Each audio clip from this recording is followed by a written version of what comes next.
Y'all, I'm at a loss for words. I am. It was just amazing, y'all. It was beautiful.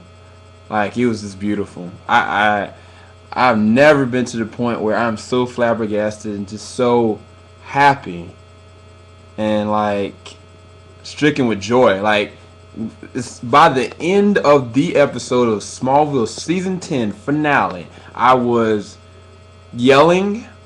I was laughing uncontrollably. I felt as though I was about to have a heart attack because my heart was about to burst with excitement. Like, no joke. Like, I've never felt so, like, amazed by something. Like, it was beautiful, y'all. It was just beautiful. Like, freshman year, high school, 2001. I don't know if it was before or after September 11th, but it was one show that like inspired me. Like, man, this is about a boy that's supposed to become Superman, and yet I'm at the most hard time in my life to see from the point where he was basically my age to the point that he is now. It just inspires me. It inspires me to keep moving, man. Like straight up. Like I'm going crazy. Going so crazy. Um, Getting to the review. I'm sorry, y'all. I'm just. Luckily, I ain't crying or anything like that, because like you just don't know like how much Smallville has influenced me through the years. I mean, for the crazy episodes of what like this was just legit. They couldn't have ended a series better than I've never seen anything ended that way at all. And notice how I haven't even spoiled anything yet, because I'm still just trying to take it all in. Whew, jeez. Okay, I'm gonna try to do this. Beginning of the episode starts off with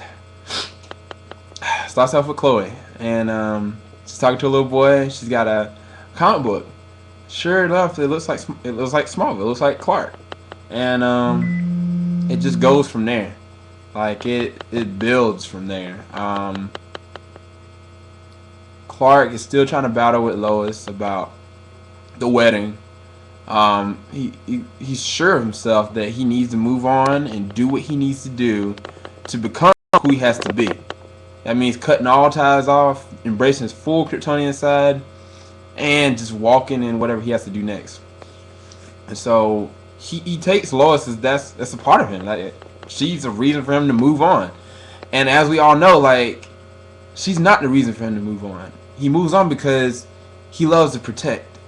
He loves to serve. He loves to inspire light where there's darkness. Like it's not because of her that he moves. It's not because of her that he flies. It's not because of her that he becomes Superman. And he hasn't gotten there yet.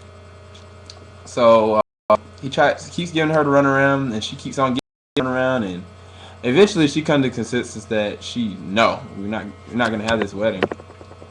And something happens, and I believe Martha contacts Clark when he's at the house, and she's upset because he's selling the house. Like she's like, why are you leaving behind something that made you? Like how could you? Why would you? And it's just crazy.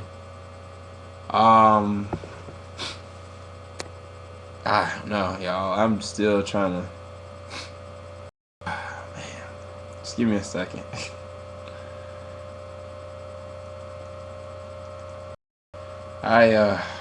Help me. Anyway, he tries to tell her that he knows he needs to let go of his father. He needs to let go of her to be who he wants to be. And she said, no, you move and you grow with your past. Your past is part that made you, for the good or for the bad. Like don't forget it. Don't let it go. And he's too stubborn to hear it. And what's so crazy, Martha is looking at a picture of the family, and in the mirror is Jonathan, and she remembers the essence of him. She remembers what he represents, and for some reason she's able to see him, and it's just so amazing. Gave me goosebumps. I'm totally not gonna be able to get through this review. It's so crazy. This one was over. Anyway, help me, Jesus.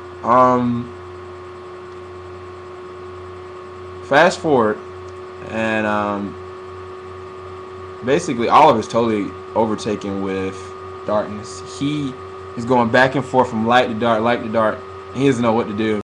And I mean, he's totally under control. Like there's times where he's just good and doing things to inspire Clark and kissing on Chloe, and then the next minute he's trying to kill him. He's totally been seduced, and finally get to the wedding some kind of way, because Clark was going in and out too. Like he started doubting, like maybe I need to let go of Lois. He still wasn't getting it. It's not about letting go. It's about moving on with what you have and making a light out of it. Anyway, get to the wedding. And I don't know who it was, but I believe it was somebody on CK61938 upstream was talking about the fact that what if Oliver makes one of the rings gold kryptonite. Sure enough, they did. They got to the wedding. The wedding was beautiful. It got to the point where he's about to, they said their vows back and forth, about to put the ring on. All of a sudden, Chloe was like, something ain't right, because Oliver gave him the ring. She said no. She flipped that joint. I'm glad she did, because Clark would have lost his vows forever, like forever. And she stopped it,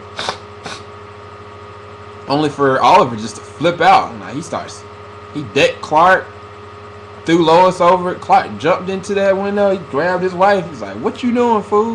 Nah, it was just so amazing, y'all. Like Clark put his life on the line. Basically, he said, "Look, I know there's light in you. I know that you aspire to be a hero, and you're gonna do this with me." And he tested the water. He said, I trust you. You can overcome this." And sure enough, Oliver got to the point he could have touched Clark with this ring, and still crushed it in his hand, and the darkness just flew away from him. It was sick. Anyway, fast forward to that, Clark goes, and he knows he has to fight. Finds out that tests have been taken, and he tries to investigate that. But first he goes back to his barn. His mother tells him, like, look, you have to be this hero. You have to embrace both sides. You have to do the impossible, but you already are the impossible. You already were a miracle. You need that miracle. And what happens is he accepts that. And he goes and he tries to find her. He couldn't find her at first, but he finds a lead that at the Luther mansion is, and maybe she's there. He goes there. He sees Lex there. I'm not even gonna spoil y'all. Well, I mean, I guess I could, but I really don't want to. I'd rather y'all look at it on CWTV.com tomorrow, download it, whatever you got to do, wait for the box set. I don't care. But like the way that Lex comes back, it's amazing. It ties into Lionel Luther 1, Test 2, and Darkseid. And that's all I'm gonna say. I'm not even gonna reveal it. Or Fuse. But it's just amazing, y'all. And the conversation that they have is so epic. Like, basically, Clark and Lex, they solidify the fact that they are nemesis.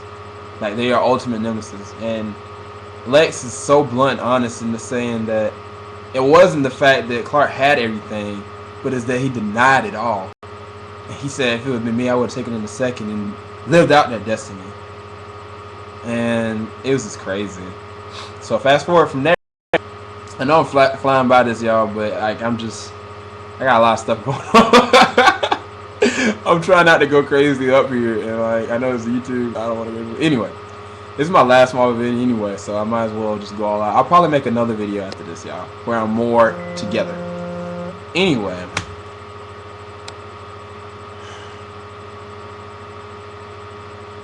Hold on.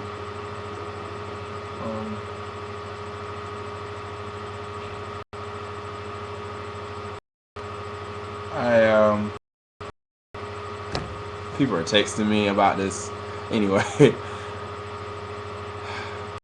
after Clark finally understands what he's supposed to do, he goes back to the barn one more time, and he confronts the darkness finally, and the embodiment of Lionel Luther. Lionel decides that, I can't tell you, but the darkness is completely possessed Lionel, and because of that, Clark must face him, and Clark said, like, you can't have me. The darkness like took Clark, choked him out, and threw him. All of a sudden, just a rift of Clark's whole past, all the good things he's done, just hit him like a ton of bricks. And instantly, he started to float. He floated, and he floated, and he just flew straight at me. And he disintegrated it. He went back to the fortress. He knew what he had to do. And Jarrell just totally just told him and inspired him that he is proud to have him as a son, and that if it was not for Martha and Jonathan, he would not be the hero he is, even though he is of his blood. And it's just so amazing to see. And Clark needed to hear it, and Clark finally decided, I'm taking to the skies. So he went down, he went straight up with the suit in hand, totally put the suit on as he was going up into the air, flew out.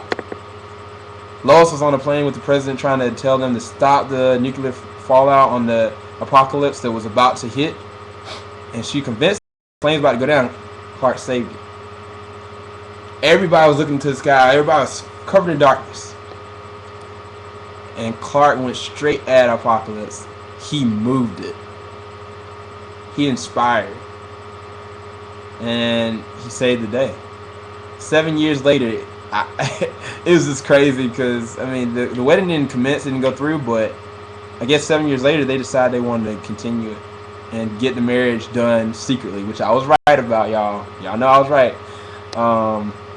But it all worked out. It all fit in with the mythology and everything. It worked perfectly. And in the end scene, well, there was somebody that showed up that I couldn't believe. They brought Jimmy back, y'all.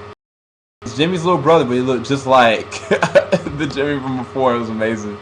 But the end scene, Clark was going up to the rooftop. He was running. He pulled it out. And that was it. Like, it was amazing, y'all. I'm going to have to make another review. But, man, I'm just shocked, y'all. Y'all take care. And this is SCL 0320. I will make it, I promise. All right, bye.